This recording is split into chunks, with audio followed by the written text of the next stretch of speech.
नमस्कार दोस्तों, कैसे हैं आप साथियों। महाभारत की असंख्य कहानियों में से आज भी कुछ न कुछ सीखने को हमें मिलता है। जैसे महाभारत के युद्ध में रणभूमि पर कुछ ऐसे योद्धा भी थे जो बहुत अधिक शक्तिशाली थे, लेकिन उन्होंने फिर भी शस्त्र नहीं उठाए। श्री कृष्ण जी के अलावा हनुमान जी का नाम भी कुरुक्षेत्र की रणभूमि पर मौजूद उन बलशाली योद्धाओं में शामिल किया जाता है जो अगर रणभूमि पर शस्त्र उठा लेते तो एक साथ अनगिनत योद्धाओं को वो मार देते, लेकिन फिर भी उन्होंने युद्ध नीतियों पर ध्यान रखते हुए अपनी शक्ति का प्रदर्शन नहीं किया। तो हनुमान जी से यह सीखा जा सकता है कि बलशाली होकर भी कैसे विनम्र और अनुशासन में इंसान रह सकता है। हनुमान जी से महाभारत की एक घटना जुड़ी हुई है। इस घटना के अनुसार कुरुक्षेत्र की रणभूमि में एक समय ऐसा भी आया जब हनुमान जी को इतना अधिक गुस्सा आ गया था कि वो फिर कर्ण को मारने के लिए दौड़ पड़े। आइए जानते हैं उस घटना के बारे में।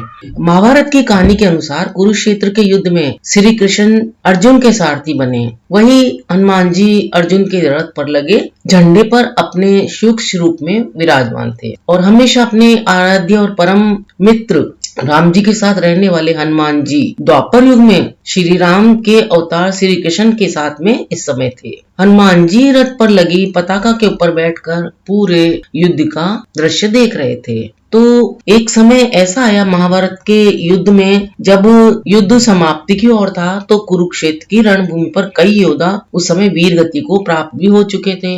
कर्ण और अर्जुन दोनों ही महान योद्धा माने जाते हैं। दोनों ही अपने शक्तिशाली अस्त्रों के साथ एक दूसरे पर उस समय वार कर रहे थे। अर्जुन के पास गांडीव था धनुष, तो कर्ण के पास विजय नाम का धनुष था। कर्ण और अर्जुन दोनों भाई थे, दोनों की माँ एक ही थी, लेकिन फिर भी दोनों अलग अलग पक्षों से लड़ रहे थे। तो कर्ण ने दुर्योधन की मित्रता के कारण ये कौरवों की ओर से लड़ना चुना। तो अर्जुन और कर्ण एक दूसरे पर उस समय बाणों की भरपूर वर्षा कर रहे थे। अर्जुन जब कर्ण की तरफ तीरों से प्रहार करता था तो उनका रथ 20-30 कदमों की दूरी पर पीछे खिसक जाता था। वहीं कर्ण के बाणों के प्रहार से अर्जुन का रथ 2-3 कदम ही पीछे खिसकता था। तो अर्जुन का रथ जब पीछे खिसकता था तो उस समय श्री कृष्ण जी के चेहरे पर मुस्कान आ जाती थी और वे कर्ण की भी प्रशंसा करने लगते थे।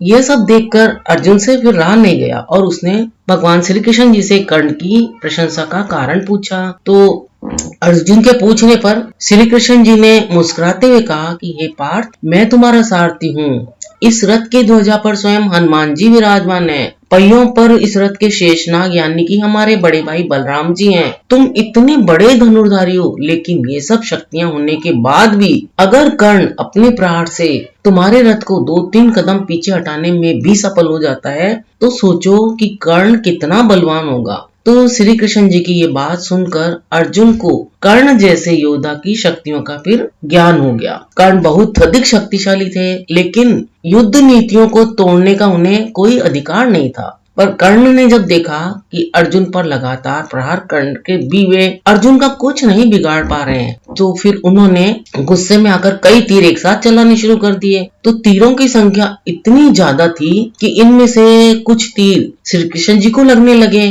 कर्ण का एक तीर तो जैसे ही कृष्ण भगवान की छाती पर जाकर लगा, उनके सुरक्षा कवच से टकराया, तो यह देखते ही हनुमान जी को गुस्सा आ गया और हनुमान जी रथ पर लगे ध्वज से फिर नीचे कूद पड़े और लघु रूप से अपने वास्तविक रूप में आ गए। हनुमान जी को क्रोध में देखकर कर्ण ने फिर धनुष को रथ पर रखा और उनसे क्षमा याचना करते हुए हाथ जोड़कर खड़े हो गए। श्री कृष्ण जी ने जब हनुमान जी को इतने क्रोध में देखा तो फिर उन्होंने हनुमान जी को अपनी ओर देखने के लिए कहा, जिससे कि उनका क्रोध थोड़ा नियंत्रित हो जाए। हनुमान जी ने श्री कृष्ण जी की बात मानकर उनकी तरफ जैसे ही देखा तो अपने आराध्य को देखकर हनुमान जी का गुस्सा शांत हुआ, वरना उस समय हनुमान जी अपनी दृष्टि से ही कर्ण को फिर भस्म कर देते थे।